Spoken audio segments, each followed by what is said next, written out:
Hi, my name is Amber Capel. I'm the Director of External Engagement for the Division of Student Life. I met Taylor when she was about 11 years old, and so I've been in her life for a while. We're both from the same hometown of Florence, Alabama. So I watched her grow, watched her mature, and then got the opportunity to talk to her about college and the university. And so I've got to experience a lot of big things with her.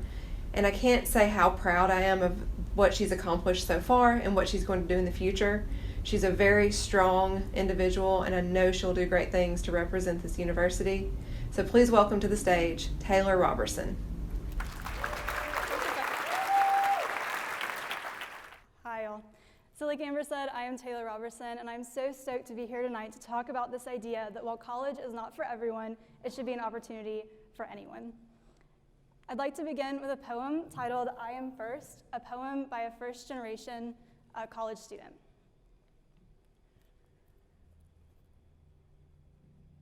I am first.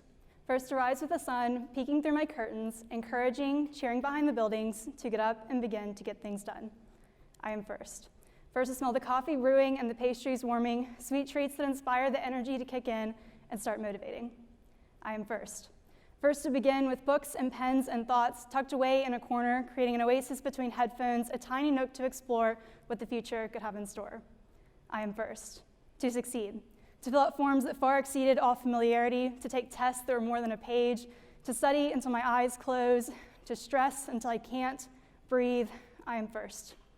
To fail.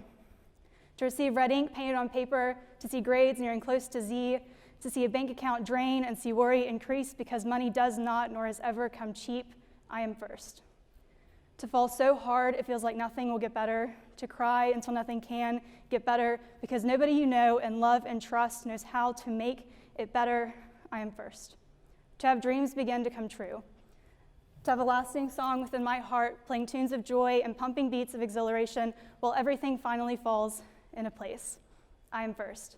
To have every lesson learned turn into a meaning, a value, a truth, a story for those who will follow after mine. I'm first to experience it all.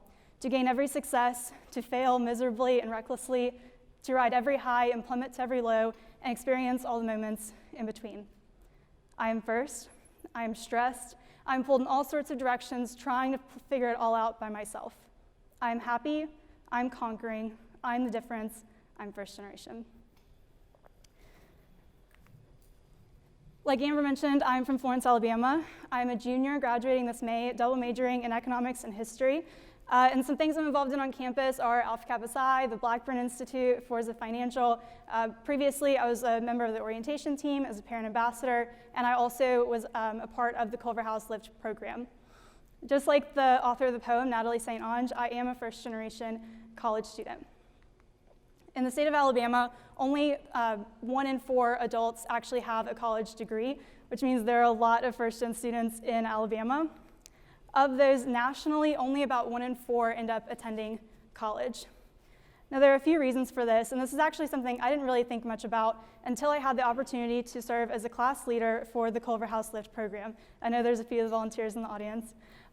So we went into, once a week, Holt High School, and we talked about basic legal concepts, and I had the opportunity to work with a student that, like me, wants to be a lawyer when she grows up. She told me that she wants to go to Yale Law School, the best law school in the country. Makes sense.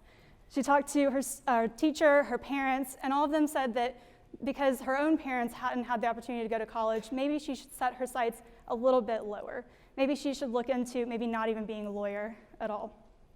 This speaks to some of the feelings that are represented in the poem I said, but also just a general lack of confidence, a feeling of isolation, and a lack of encouragement that many first-gen students experience as they make their way into college, or many of them not at all.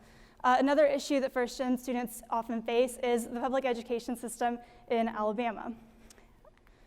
So I don't think it's any secret that we are consistently ranked pretty lowly, and I've put together this very rudimentary graph to explain one of the reasons that is. So basically, the way that we do funding in Alabama, there's state funds that go to each school, but many of those funds are actually earmarked. So they'll say this is going toward transportation or textbooks or security, which is awesome, except that doesn't necessarily cover if there's a leak in the ceiling or other needs that come up that the state doesn't necessarily know about.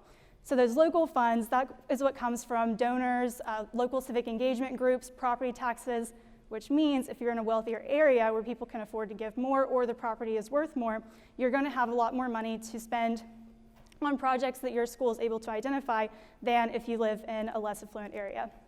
Another huge problem is the state of Alabama looked at our stats and they said, we're pretty low, how can we make this better? An easy way to improve your statistics is by increasing your graduation rate. So actually, if you look at it, Alabama is one of the highest in the entire country for students graduating high school, but the problem is many of our graduates aren't passing basic math and literacy tests. Further, you look at the University of Alabama. So you would think that the university as a public institution would be encouraging its students among the Alabama citizens to attend college at the University of Alabama. Unfortunately, UA recruits 10 times as often out of state as they do in-state. And of the schools that they are recruiting from in-state, it's only about a third, but they typically are in wealthier areas.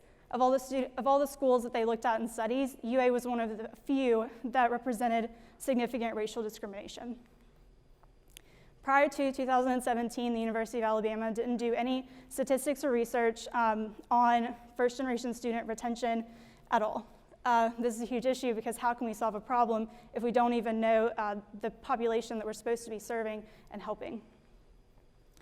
In the state of Alabama, actually, just kidding. Nationally, 1 in 3 first-generation students end up dropping out before their third year. But even more alarming is that over half end up dropping out and they don't graduate. The problem with this is those students have already committed to the obligations on taking out loans and other financial obligations. And so whenever these students aren't completing a college degree, they significantly hamper their chances of being able to pay those student loans back. There's a lot of problems, and there's a lot of things that need to change at the state and national level. Some of these are we need to define first generation. A lot of the statistics that I showed tonight, they're not very reliable just because we have inconsistencies in definitions of first gen and what it means to be first generation. We need to be doing more to research and have those reliable statistics moving forward. We need to promote this idea of fiscal neutrality, which just means that regardless of where you are from or where you go and get your education, you're going to have the same standards of education as if you lived in a less affluent area. We need to increase spending freedom among those schools. And we also need to be actively recruiting students of all backgrounds. So these are big goals, they're kind of lofty, and they're not necessarily things that we as students can take on in a short period of time, but there are things we can be doing now to help this issue. This is one of my favorite pictures. I think whenever Jackson was talking about pictures that bring you happiness, this is definitely one that came to mind. This is me and one of my mentors, one of my first-gen mentors. Clayton was there for me before I even came on to college, talking about his own experiences as a first-gen student, talking about the challenges that he came, but also how he overcame them and how he kind of became successful in his own right. Now he's going to go do incredible things post-grad. But this is just a great example of things that we can do to inspire other students to be successful while in college. We can inspire confidence, form open communities, and support each other. There's also this idea of emotional honesty. Many times whenever students come to the University of Alabama, they're super overwhelmed. They feel isolated. They feel like there's so many opportunities and there's so much they have to get done before they leave college after 4 years. In order to make those people feel more comfortable, we can all be honest and open about the own struggles that we are facing and how you're not alone in any of the problems that you're experiencing.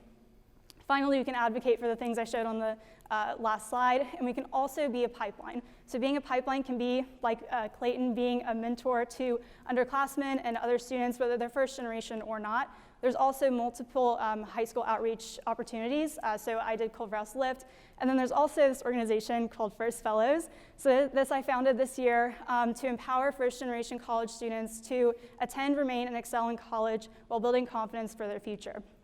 There is a high school outreach component. We are going into Paul W. Bryant. We're teaching students that are first gen just about how to fill out the FAFSA, how to prepare for scholarship applications, general college applications, questions that they may or may not have. And then we're also hosting an educational equity panel next Wednesday. So if this is something that you're really interested about and you want to learn more, we have 4 outstanding panelists. Clayton will be one, and also Amber, who did the intro, will be one. And it's going to be at 6 p.m. in 10 Hor 253. I really hope that the conversation does not end here. Together we can promote educational equity because where you come from should not determine how far you can go. Thank you all for hearing me talk about this idea that while college is not for everyone, it should be an opportunity for anyone. If you have any questions at all, if you want to talk to me, please do not hesitate to reach out. Thank you all so much for listening, and thank you to Tide Talks for putting this on.